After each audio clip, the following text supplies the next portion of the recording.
You know, parenting is one of those journeys that nobody can truly prepare you for. You can read all the books, listen to all the advice, even think back to how you were raised yourself.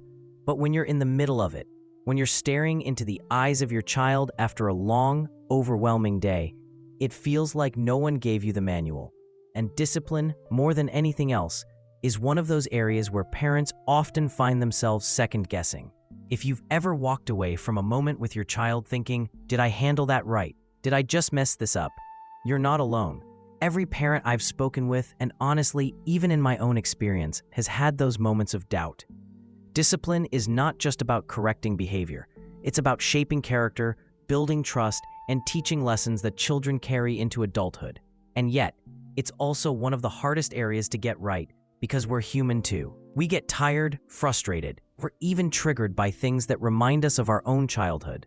So today, I want us to gently walk through some of the most common discipline mistakes parents make, not in a way that shames or criticizes, but in a way that helps us see more clearly. Because when we understand why these mistakes happen and what they mean, we can begin to shift just a little towards something healthier for both us and our kids. One of the first mistakes many parents make is reacting in the heat of the moment. We've all been there. Your child does something that pushes your buttons. Maybe they talk back.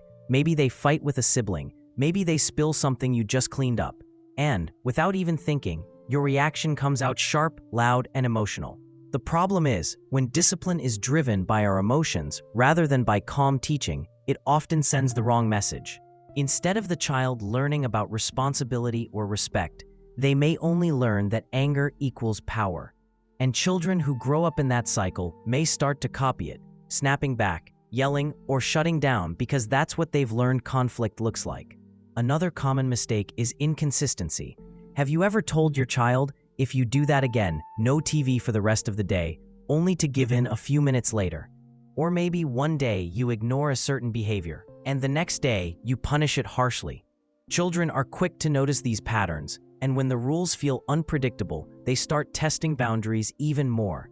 It's not because they're bad or manipulative. It's because they're trying to figure out where the line really is. And if the line keeps moving, their natural response is to keep pushing until they can find it. Then there's the mistake of focusing too much on punishment instead of guidance. Many parents fall into the trap of thinking discipline equals punishment. But discipline, at its root, actually comes from the word disciple, which means to teach. If our approach is only about taking things away or making the child feel bad for what they did, we might stop the behavior in the moment, but we miss the opportunity to teach them what they should do instead. A child who's grounded for talking back might not actually learn how to express frustration respectfully. They may just learn to hide it better next time. Another one I see often is comparing children, whether with siblings or other kids. Phrases like, "Why can't you behave more like your sister?" Or, "Look at how well-behaved your cousin is." Parents don't always mean harm when they say this. It often comes out of frustration or even a misguided attempt to motivate. But what children hear is, "I'm not good enough as I am." And that seed of comparison, once planted, can grow into insecurity, jealousy, and resentment, not only towards the parent, but also towards the sibling or peer they're being compared to. Some parents also fall into the trap of lecturing too much.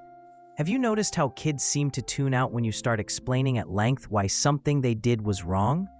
It's not that they don't care. It's that children, especially younger ones, process best through short, clear messages paired with consistent action. Long lectures often come from a parent's desire to be fully understood, but what children need in those moments is not a speech.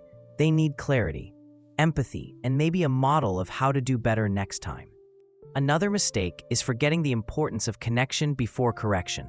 It's easy to jump straight into discipline when we see something wrong, but discipline works best when it comes from a foundation of warmth and trust. Imagine this.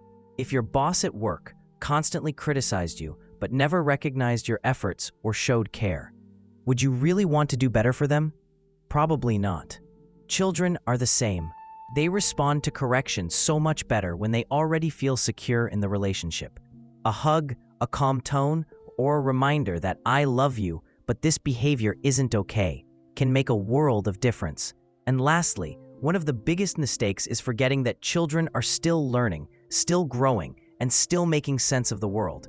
Sometimes we expect them to regulate emotions or show self-control at a level that even many adults struggle with. When a child has a meltdown in the supermarket, it doesn't necessarily mean they're being disrespectful.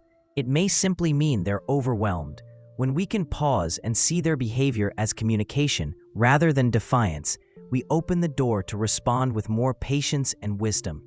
Now, I want to pause here and remind you, if you've recognized yourself in any of these mistakes, please don't feel discouraged. Every parent makes them, including me. What matters most is not perfection, but awareness, because awareness gives us the power to change. So what can we do moving forward? Start small. The next time you feel yourself reacting out of frustration, take a breath before you speak. When you set a consequence, follow through consistently, even if it's hard. Shift your mindset from, how can I punish this, to, what can I teach here?